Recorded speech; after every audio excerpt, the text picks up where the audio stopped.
Police అమరవీరుల సంస్మరణ దినోత్సవం సీఎం రేవంత్ నివాళి.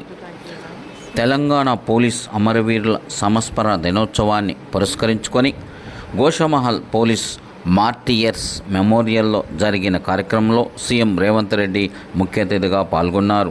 పోలీస్ డీజీపీ శివధర్ రెడ్డి నేతృత్వంలో అమరవీరులకు ఘన నివాళులు అర్పించారు.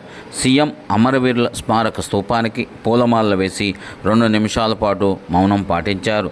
ఈ సందర్భంగా నిజామాబాద్ కానిస్టేబుల్ ప్రమోద్కు పోలీస్ డిపార్ట్మెంట్ తరపున నివాళులు అర్పించారు.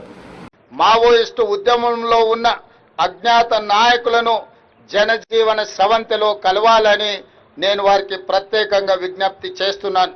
ఇటీవల కొందరు మావోయిస్టు కీలక నాయకులు లొంగిపోయిన విషయం మీ అందరికీ తెలిసిందే. అజ్ఞాతంలో ఉన్న మిగిలిన మావోయిస్టులు కూడా జనజీవన స్రవంతిలో కలిసిపోయి దేశాభివృద్ధిలో భాగస్వాములై తెలంగాణ రాష్ట్ర పునర్నిర్మాణంలో వారి యొక్క వంతు కర్తవ్యాన్ని నిర్వహించాల్సిందిగా మావోయిస్టులకు ఈ వేదిక మీద నుంచి విజ్ఞప్తి చేస్తున్నా. రాష్ట్రంలో శాంతి భద్రతలు నెలకొన్నప్పుడే, పెట్టుబడులకు రక్షణ కల్పించినప్పుడే రాష్ట్రం యొక్క ఆర్థిక వ్యవస్థ బలపడుతుంది.